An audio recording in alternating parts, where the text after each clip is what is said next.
Hello, my name is John Klingen. I am the GlassFish Group Product Manager at Sun Microsystems, and this screencast is going to show you how to set up a cluster in GlassFish. In fact, from download to verifying the cluster configuration, we should be able to accomplish this in under 10 minutes. And to kind of prove that out, I'm going to bring up an online stopwatch to time us. There we go.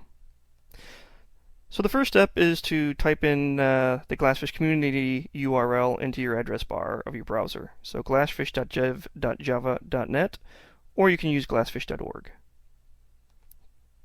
Okay, the next step is to download the build, and since I'm on a Macintosh, we're going to download the Mac build. Okay, and to kind of prove it out here, in about a minute we should have GlassFish downloaded. In the meantime, I am going to bring up a couple of slides to describe to you the GlassFish clustering architecture. So the first thing I'm going to talk about is the actual domain administration server, or DAS for short.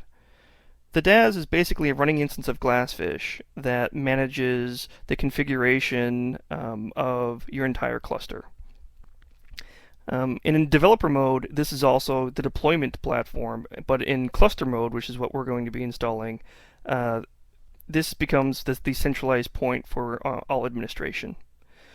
So the next step is, or the next piece of the architecture is how to interact with the DAS, and this can be done through an administration console, a web-based administration console, through the command line, through a development tool like NetBeans or Eclipse, or through provisioning tools such as the Sun Provisioning Server.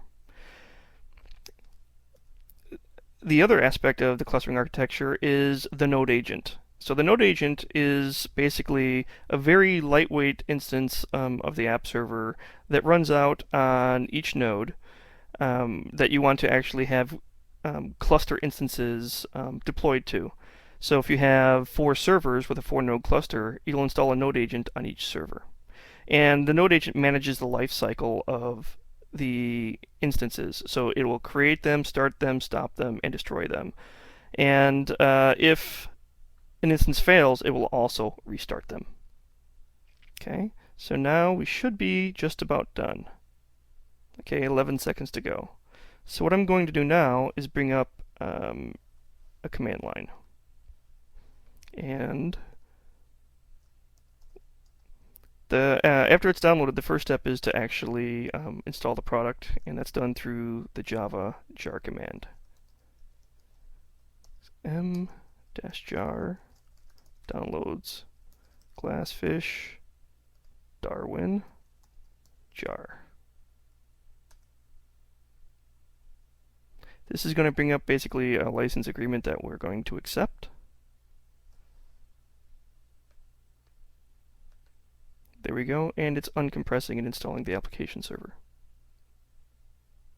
Now GlassFish comes with multiple profiles. A developer profile, which is used for development, so it's concerned about low resource utilization and fast startup time, and a cluster profile.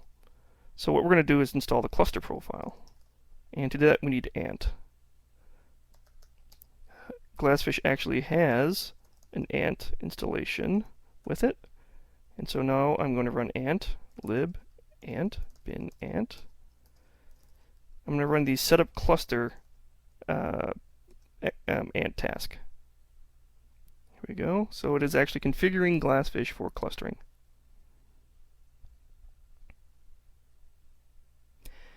The next step after setting up the cluster profile is to start the administration console. So I'm going to do that using the asadmin command. Basically, all features in GlassFish are available either through the command line asadmin tool or through the admin GUI. Asadmin start domain. Oops. bin/asadmin start domain.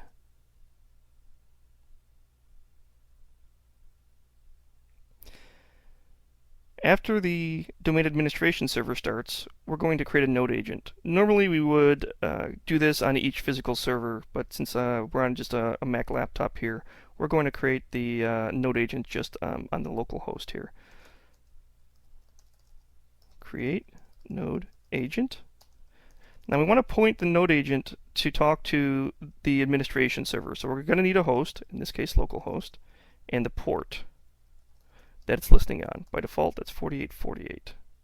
And we have to give the node agent a name. I'm going to call it node agent 1. Now again, this is a step that you're going to repeat for each server that the node agent is installed on, where you want an instance of the cluster to run. The next step is to start the node agent. Node agent 1. And the default password, master password, is change it. Okay. So at this point, we're done with all the command line usage. Everything from now on is going to be through the web administration GUI. So let's bring up localhost :4848. This is the admin console for GlassFish. The default password is admin. Admin.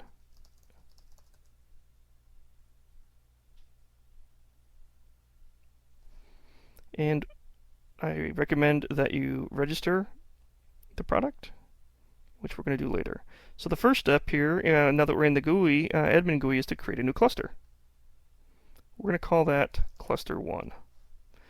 And the cluster is going to have 2 instances. So let's create 2 instances here. We're going to call them instance 1.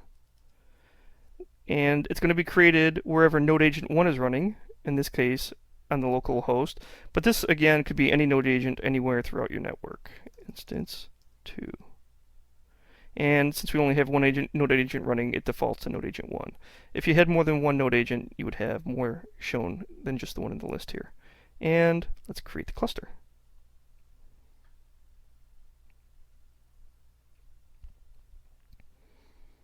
Okay, next step is to start the cluster. So we select the cluster we want to start and click Start Cluster.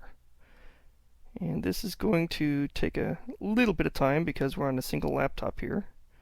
But while this is occurring, let's bring up the stopwatch and see how we're doing. So basically, in about 7 minutes, we've downloaded and created a cluster with GlassFish. Okay. After we start the cluster, the next step is going to be to test the cluster. Let's make sure it's running properly.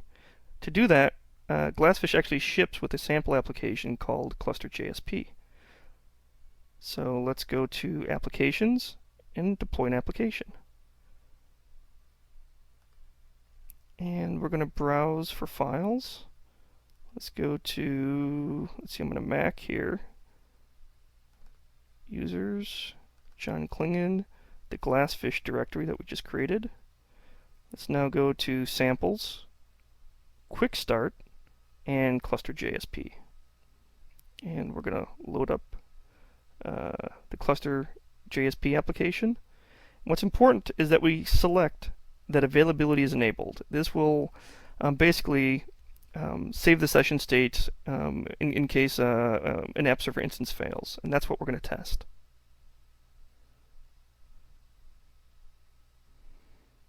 Okay, right now, GlassFish, the administration console, is actually deploying the application to both instances.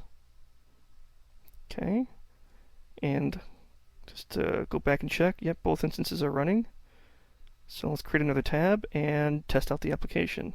Localhost :38080. That's the default port for an instance, and in a cluster config /cluster.jsp.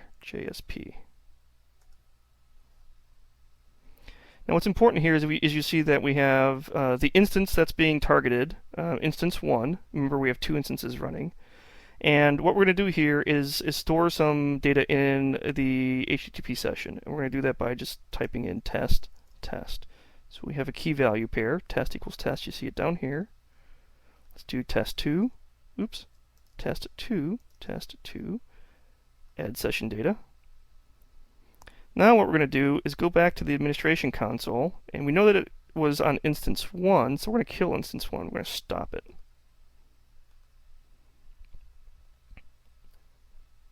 Now, what we're going to find out here, hopefully, is that because this is a high availability cluster, that the session data will be available in the other instance. So you notice here that it's stopped. Okay.